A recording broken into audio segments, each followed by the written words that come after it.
welcome to Spotlight. Really pleased to be joined this morning by Mr. Peter Abbarno, our state representative here in the 20th Legislative District. Peter, thank you so much for joining us this morning. Tell us a little bit about the 20th Legislative District for those who may be unfamiliar with what exactly it is. Well, the 20th Legislative District is one of 49 districts in the state of Washington, and the 20th is South Thurston County, east of I-5. So it's going to be Tenino and Rainier. Then it's most of Lewis County, all of it east of I-5, but also includes the city of Centralia, city of Chehalis, city of Napavine. It's Cowlitz County, east of I-5. There's a theme here, right? East of I-5. And then Clark County, a big portion of northern Clark County and all the way down through Ridgefield and Clark County. So it's a pretty big district and pretty diverse. So really, most of what we would consider to be our local area here in Centralia and Chehalis is going to be represented by this district. Yeah, the vast majority of Lewis County, especially the population, is represented in the 20th Legislative District with myself, Representative Ed Orcutt, and Senator John Braun. Now, tell us a little bit about yourself. How did you become a state legislator? Well, I always point back to when my daughter was born. So July 27th, 2011, my daughter was born. And I held this little girl, my first child, and I just said to myself, is this community the best community it can be? And I wanted to get involved. And I wanted to make sure that when my daughter grew up and graduated high school, that if she chose to go away to college, that our community was somewhere where she can come back to and live and work and raise her own family. And so that was really the impetus of me getting back involved in politics and government and volunteering and really trying to make our community somewhere for not only my daughter, but also my son, who I had a year or two later, but all of their friends too. I mean, we want to make sure our neighbors have a great place to live, but that their children have a place to come back to. So it's really about improving our local community and making it as good as it can be. It is. It's about family. I tell people, I may be a lawyer and a business owner, I may be a legislator, but I'm a husband and father first. And family is really important to me. And I try to always think outside of my own family and look around my neighborhood and say, how can we make this a better place for all of us? And that's really how I became a legislator. I ran for the legislature after former Representative Richard DeBolt ended up retiring. It left an open seat, and I was on the Centralia City Council at the time and felt this would be a really good opportunity to take what I was doing at the local level and apply it more broadly in the 20th District. Now, as a legislator, what do you see as the most important issue right now that you're looking at in our district?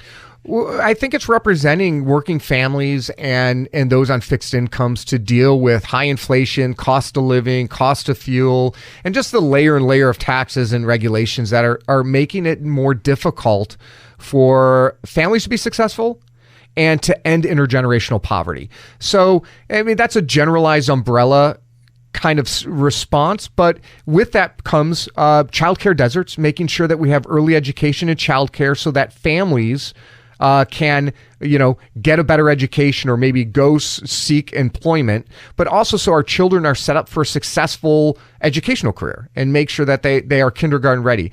But you can also look at a lot of different things. Infrastructure, for instance. I mean, I live in a 102-year-old home, and infrastructure is really important. We are not going to improve the quality of life or create family wage jobs if we don't start with infrastructure underground so we can build housing and expand businesses. Now, take us a little bit through what does a day look like in the life of a state legislator? Well, my day is very different between session and non-session. In a non-session day, I wake up pretty early. I go to the gym. If you've ever seen me at Thorbeck's, I'm usually there by 5 a.m.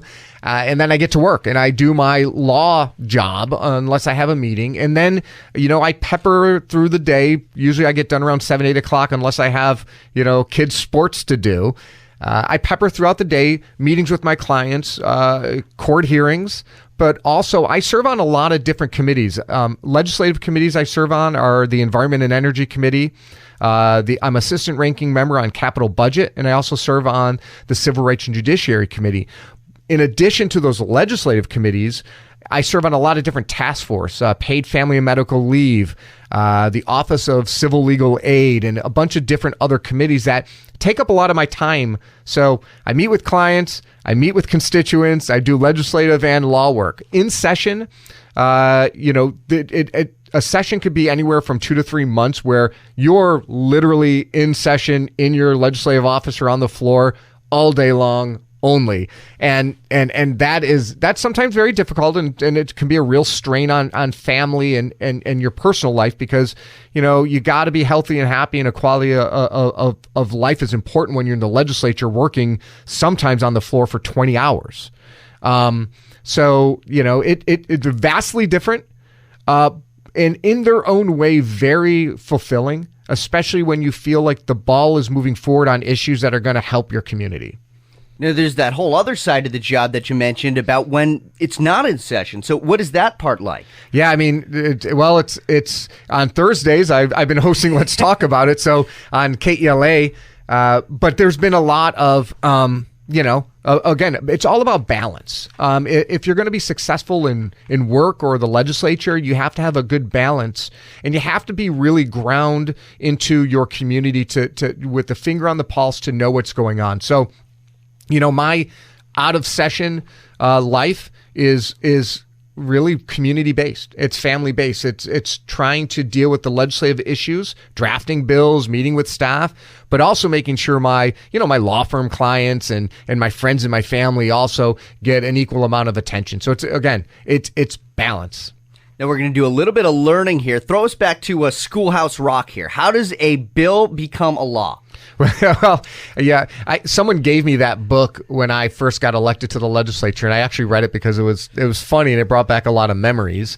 The best laws come from you, the community, right? It's folks who call me up, whether it's on session or off session, that says, hey, this is going on in my community. I need help with this, or I don't think this law is right. With that, I usually meet with my staff or committee staff and kind of pitch the idea of what I think would be a solution to a local problem that came to me. And we go through, and I meet with different stakeholders. I meet with, folks that would be supportive of the bill as well as folks who would not be, so that I can really try to create a response or legislation that is again, balanced and effectuates and solves problems at the local level. And then you introduce the bill, and it goes through hearings process, and hopefully it gets to the House floor for a vote. If it gets passed, it goes to the Senate. If they don't make any changes and they pass it, then it goes to the governor for a signature. Now, what types of legislation are you looking at right now in, say, the next 6 months to a year? Well, most certainly rural infrastructure is going to be important. That to me is one of the big issues that our community needs to solve. How we can improve our infrastructure so we can create affordable housing, so that we can expand businesses, so we can protect, in Centralia, it would be our critical aquifer, but throughout our community, we have to make sure we protect the resources we have and set us up for success in the future. Flooding is always going to be a big issue on capital budget, and we want to make sure that we do that in the right way. And then trying to cut taxes and overregulation. Repealing long-term care is going to be important. Solving the paid family medical leave fund, which is insolvent right now, is going to be really important. So, from big ideas to small ideas, I'm going to be working on a legislation throughout this year and maybe pre-file them in December. Now, how can constituents contact you through your legislative office? Well, my legislative office is in the John L. O'Brien building. If they wanted to send me communication, they could always send it to P.O. Box 40600. So that's 4600 Olympia, Washington, 98504. They can email me at peter.abbarno@leg.wa.gov. They can visit my legislative website, which is representativepeterabbarno.com, or they can call 1-800-562-6000. State Representative Peter Abbarno, it's been a pleasure. Thank you, sir. Thank you very much. Appreciate it. Coming up next here on AM 1470, it's Let's Talk About It. Thanks so much for listening.